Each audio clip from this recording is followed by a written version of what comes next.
ሰላም ጤና ይስጥልን ውድ ቤተሰቦቻችን እንኳን ወደ ኢትዮ ጤና ቻናል በሰላም መጣችሁ። በዛሬው ፕሮግራማችን ይዘንላችሁ የቀረብነው ሳይነስን ለማከም 5 ቀላል መንገዶችን ነው። ወደ ዛሬው ጉዳያችን ከማለፋችን በፊት ለቻናላችን አዲስ ለሆናችሁ እንኳን በሰላም መጣችሁ እንላለን። ሰብስክራይብ በማድረግና የደወሉን ምልክት በመጫን በጤና ዙሪያ የምናቀርብላችሁ መረጃዎች መከታተል ትችላላችሁ። ነባሪ ቻናላችን ተከታታዮች ለምትሰጡን አስተያየትና ድጋፍ ከልብ እናመሰግናለን። እስከ ፕሮግራማችን ፍጻሜ አብራችሁን ቆዩ ግብዣችን ነው።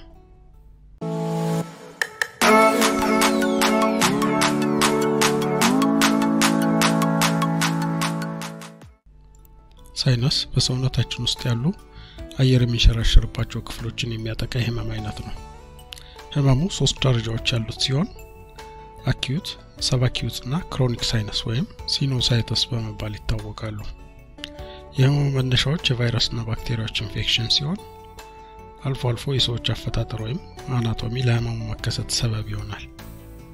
ከሁሉም በላይ ግን ለበሽታው መከሰት ምክንያት እየሆነ ያለው አለርጂ ነው። ይህም አለርጂክ ሳይኖሳይተስ በመባል ይታወቃል። ይህንን ህመም ለመከላከል የሚጠቅሙ 5 ቀላልና ተፈጥሯዊ መንገዶችን እንጠቁማችሁ። አንደኛ ቀይ ጥሬ ሚጥሚጣ። ቃጠሎን መቋቋም እስከቻሉ ድረስ ሳይኖሳይተስን ለማከም ወደር የማይገኝለት ተፈጥሯዊ መድኃኒት ነው። አፍንጫን በፍጥነት በማጽዳት ውስጡ ላይ ያለን እብጠት በማጥፋት እፎይታን ይሰጣል። በሚመቸውት መንገድ አዘጋጅተው መጠቀም ይችላሉ። ሁለተኛው እርድ በውስጡ ከርካሚን የሚባል እብጠትና የመለብለብ ስሜትን የሚከላከል ንጥረ ነገር አለው። ይህ ንጥረ ነገር ሳይኖሳይተስን ከመከላከሉም በተጨማሪ የሰውነትን የበሽታ መከላከል አቅም ከፍ ያደርጋል። 500 ሚሊ ግራም የእርድ ዱቄትን በውሃ በማዋሃድ ወይም በእንክብል መልክ በቀን 2 ጊዜ መውሰድ ጠቃሚ ነው። ሶስተኛ ነጭ ሽንኩርት። ነጭ ሽንኩርትን በብዛት መመገብ እጅግ በርካታ የጤና ጥቅሞችና ትሩፋቶች ያስገኛል። በውስጡ አሊሲን የተሰኘ ንጥረ ነገር የያዘ ሲሆን ይህ ንጥረ ነገር ቫይረስ፣ ባክቴሪያና ፈንገስን የሚከላከል በመሆኑ ለሳይኖሳይተስ ኢንፌክሽን ፍቱን መድኃኒት ነው።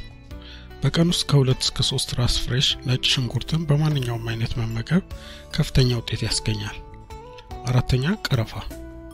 በውስጡ ጎጂ የሆኑ ሳይኖሳይተስን የሚያስከትሉ ባክቴሪያዎችን የሚገድል ኬሚካል ስላለው ከግማሽ የሻይ ማንኪያ እስከ 1 የሻይ ማንኪያ ድረስ ከወለላ ማር ጋር በመቀላቀል በአንድ ብርጭቆ ለብ ያለ ውሃ መጠጣት ፍቱን መድኃኒት ነው። አምስተኛ ዝንጅብል በውስጡ ጸረ አፍንጫ ፈሳሽ፣ ጸረ መለብለብና ጸረ እብጠት ኬሚካሎችን በውስጡ ስለያዘ እንዲሁም የሰውነትን የበሽታ የመከላከል አቅም ስለሚጨምር ሳይኖሳይተስን ለመከላከል ይረዳል። የዝንጅብል ሻይን ከሎሚ ጭማቂ ጋር ቀላቅለው መጠቀም ለሳይኖሳይተስ ፍቱን መድኃኒት ነው። ውድ ቤተሰቦቻችን ለዛሬ ያዝንላችሁን ፕሮግራም እዚህ ጋር አቋጨን። በሚቀጥለው ፕሮግራም እስክንገናኝ መልካም ጊዜ ተመኘን።